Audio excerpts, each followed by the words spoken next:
father came from Japan in 1905. He was 15 when he immigrated from Japan. He worked until he was able to actually build a store. Let me tell you a story in the form of a dream. I don't know why I have to tell it, but I know what it means. Close your eyes, just picture the scene as I paint it for you. It was World War II when this man named Kenji woke up. Ken was not a soldier. He was just a man with a family who owned a store in LA. That day, he crawled out of bed like he always did, bacon and eggs with wife and kids. He lived on the second floor of a little store he ran. He moved to LA from Japan. They called him immigrant. In Japanese, he'd say he was called issei. That meant first generation in the United States, when everybody was afraid of the Germans, afraid of the Japs, but most of all afraid of a homeland attack. And that morning, Ken went out on the doormat. His world went black, cause right there, front page news, 3 weeks before 1942, Pearl Harbor's been bombed and the Japs are coming. Pictures of soldiers dying and running. Ken knew what it would lead to. Just like he guessed, the president said the evil Japanese in our home country would be locked away. They gave Ken a couple of days to get his whole life packed in 2 bags. Just 2 bags, couldn't even pack his clothes. Some folks didn't even have a suitcase to pack anything in, so 2 trash bags is all he gave them. And when the kids asked Mom, where are we going, nobody even knew what to say to them.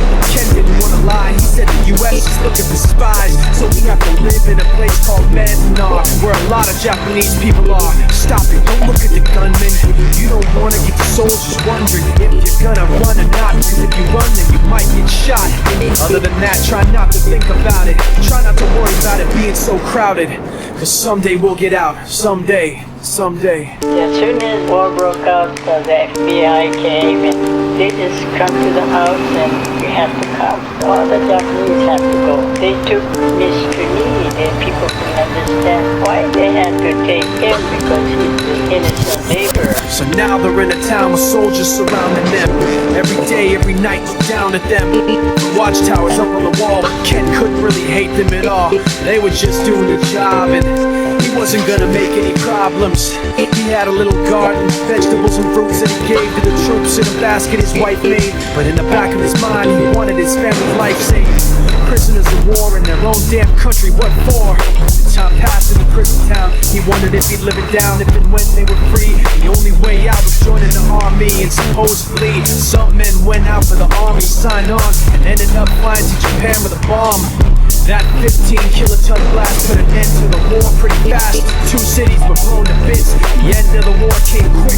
Ken got out big hopes of a normal life with his kids and his wife, but then they got back to their home, and what they saw made them feel so alone. These people had trashed every room, smashed in the windows and bashed in the doors, written on the walls and the floor, Japs not welcome anymore. And Kenji dropped both of his bags at his sides and just stood outside. He looked at his wife without words to say. She looked back at him, wiping tears away, and said, someday we'll be okay, someday. Now the names have been changed, but the story's true. My family was locked up back in 42. My family was there where it was dark and damp, and they called it an internment camp. When we first got back from camp, it was pretty bad.